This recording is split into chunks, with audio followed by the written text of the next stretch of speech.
O primeiro mover do Espírito foi em Bereshit, na criação, porque ali o Espírito se movia sobre a face das águas. Não havia nada criado, organizado ainda, porém, ali o Espírito se movia. O primeiro mover do Espírito, em Bereshit 1, 2, a parte B. Depois temos o segundo mover, é quando o próprio Eterno diz, façamos homem, ele forma o homem, ele sopra sobre o barro, para formar um Nefesh Hayah, uma alma vivente. Ele, com o Neshama, o respirar dele, Neshama, ali a ação sobrenatural do Ruach HaKodesh vai no barro e, logicamente, se forma uma alma vivente. Esse é o segundo mover do Espírito. O terceiro mover do Espírito já é quando o tabernáculo está estabelecido com Moisés, com o povo durante o deserto, e ali a nuvem se manifestava de dia, o fogo, coluna de fogo à noite. E teve uma certa feita que o próprio Moisés se cansou e ele pediu ajuda a Deus, até pediu para Deus o matar porque ele estava cansado, Isso acontece com qualquer que está liderando e levando o ministério à frente. Mas Deus levantou 70 anciãos, 70 homens e tirou da porção do Espírito que estava em Moisés. De Moshe tira uma porção, não foi uma fusão do céu, um derramar de Pentecostes, não foi isso, mas foi de Moisés, tirarei, diz a palavra em Números 11, e ali compartilhou com 70 homens, os quais profetizaram, só que não profetizaram nunca mais, ainda ficaram 2 profetizados. Você conhece essa história? E aí temos Eldad e Medad que ficaram ainda profetizando e causou uma polêmica, depois eu vou fazer um estudo somente sobre esses 2. E ali houve um terceiro mover no tabernáculo, você vai ver isso, vou passar essas anotações rapidinho. O quarto mover do Espírito foi quando Deus se manifesta sobre os ungidos, Machar, era verter, todos que era derramado azeite. Aí temos reis, primeiro os juízes, eram ungidos por Deus, o Espírito vinha sobre eles, os profetas e os sacerdotes, reis, profetas, os próprios sacerdotes e os próprios juízes antes de todo esse processo dos reis. Então temos mais um período onde há manifestação e um grande mover do Espírito, certo? Vamos anotar isso aí, esses 4 por enquanto, e vamos continuar. Primeiro, número 1, em Bereshit, na criação, Gênesis 1, 2, a parte B diz que o Espírito se movia sobre a face das águas. Número 2, nós vamos ver na própria formação do homem, vou colocar aqui, formação do homem,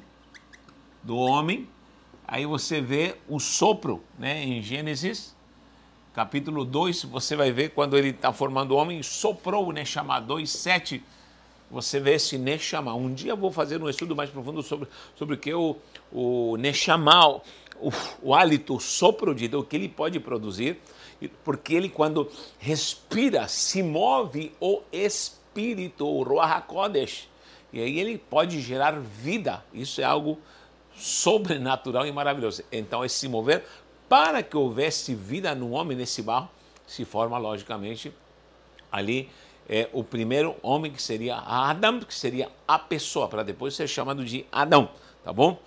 Aí em terceiro, no tabernáculo, isso está em Números 11:25, leia lá, Números 11:25. Vamos ler aqui Números 11:25. Olha o que diz aqui.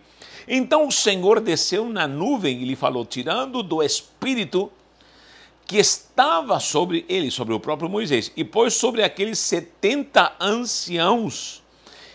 Quando o Espírito repousou sobre eles, eles profetizaram e depois nunca mais. Porém, no arraial ficaram 2 homens, um se chamava Eldad e outro Medad, e veio sobre eles o Espírito Santo de Deus. Então, houve um mover como nunca, né? Temos uma ação sobrenatural aí. Esse estudo de Eldad e Medad precisa ser estudado à parte, tá bom? E temos aí um mover sobrenatural, quando Deus se manifesta a esses homens que começam a profetizar de uma forma gloriosa ali no meio do arraial. Então, mais um mover do Espírito. Número 4, quarto mover, temos juízes que eram ungidos, temos profetas, temos o próprio Samuel, que é um dos juízes, depois ele é o que vai preparar todo o caminho para os reis também, e os próprios sacerdotes, juízes, profetas, reis e sacerdotes, todos eles eram chamados de ungidos. A palavra Mashiach, da palavra Mashach. Mashach significa verter, derramar, era um ungido. E vinha o poder do Espírito sobre ele. Casos de unção, o próprio Juízes, por exemplo, o próprio Sansão, o Espírito vinha sobre ele, ele tinha uma força sobrenatural. A unção do Espírito que estava sobre ele fazia com que ele fizesse coisas absurdas com a sua força. Isso era pelo poder do Espírito. Leia e estude a história de Sansão, podemos tirar muitas coisas preciosas. Os profetas só pelo Espírito falavam com autoridade, assim diz o Senhor. O Espírito do Senhor veio sobre mim, me revelou, me mostrou. Profetas, reis, lembra quando o próprio Davi foi ungido a rei? Diz que o Espírito se apoderou, assim também tinha acontecido com Saul, embora ele se desviou, mas Davi, o Espírito veio sobre ele, se apoderou, estava com Davi. Os próprios sacerdotes eram ungidos, separados para o ministério levítico sacerdotal, qual não existe mais. Então temos aí um mover que pairava sobre esses homens, esse é o mover do Espírito Santo. Quinto, aí vem, número 5, sobre Yeshua. Yeshua, no ministério dele, no seu ministério, primeiro na concepção, com a Virgem Maria, vem um mover do Espírito, onde ele trabalha, depois de tantos anos de silêncio, se manifesta e ele faz com que a Virgem conceba e aí nasça Jesus Cristo de Nazaré. Ele cresce, desenvolve, se torna um homem e ele declara ali na sinagoga, iniciando já o ministério, declarando Isaías 61, ele fala, o Espírito do Senhor está sobre mim. Começa agora algo glorioso, o ministério do próprio Cristo, e ele declara o que está ali profetizado há muitos anos atrás por Isaías. O que acontece? Quiseram apedrejá-lo porque não aceitaram, mas ele era Yeshua HaMashiach, o ungido, o Cristo. Em Atos 10, 38, o próprio Pedro, declarando ali na casa de Cornélio, ele fala, Jesus Cristo de Nazaré, o qual foi ungido, um homem que operou maravilha. Então ele era ungido pelo Espírito. O Espírito veio especificamente para gerar Yeshua no útero, estar com ele, isentá-lo de todo o pecado, porque a natureza era humana, mas não era uma natureza pecaminosa. Ele nunca pecou, ele viveu em unção, em santificação, cumpriu o ministério e tudo o que ele fez por unção do Espírito Santo de Deus. Esse mover do Espírito estava com ele. Mas ele, fechando já o seu ministério, prestes já para partir depois até da ressurreição, porque o Espírito tem um fundamento sobrenatural ali para a ressurreição, que acontece? Ele promete, diz, fiquem em Jerusalém, porque vem o sexto mover do Espírito. Atos 2, em Pentecoste. Pentecoste, para quem não sabe, Pentecoste é a festa de Shavuot, da colheita. E eles ficaram lá ao redor de 120 pessoas, e aí vem o sexto mover do Espírito. E nós estamos nessa ação, nesse mover do Espírito, o qual desde Atos até os dias de hoje não parou.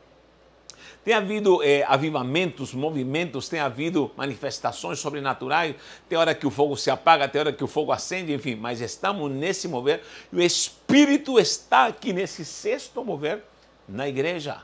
E nós estamos avivados, essa ação, por isso é um mover do Espírito, é ação, o Espírito é ação, o poder do Espírito está operando na igreja, ele está atuando, está operando, está trabalhando. E aqui nesse mover, ele trouxe dons espirituais, dom de língua, dom de tradução de língua, dom de profecia, dom da palavra, dom da ciência, dom de discernimento de espírito, dom da fé, dom de operação de maravilhas e dom de cura. 9 dons. O fruto do Espírito também é o Espírito que traz à igreja o caráter, amor, paz, alegria, longanimidade, benignidade, bondade, fé, mansidão, temperança. Você vai ver toda essa ação do Espírito trazendo avivamento, consolação, revelação da palavra. O Espírito é fundamental para que haja realmente essa manifestação que fora prometida pelo próprio Yeshua. A pergunta é o quanto nós estamos avivados, o quanto o mover do Espírito está na sua vida.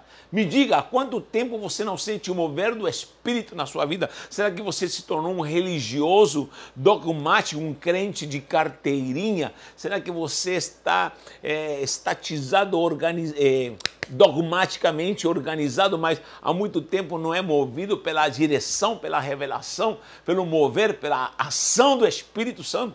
Quem sabe você está engessado. Diga aí como você está.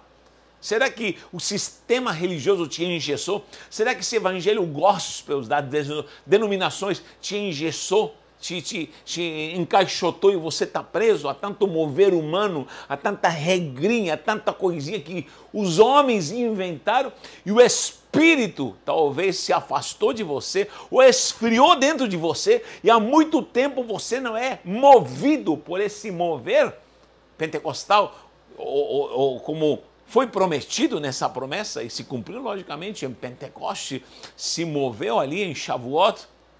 E nós precisamos entender isso.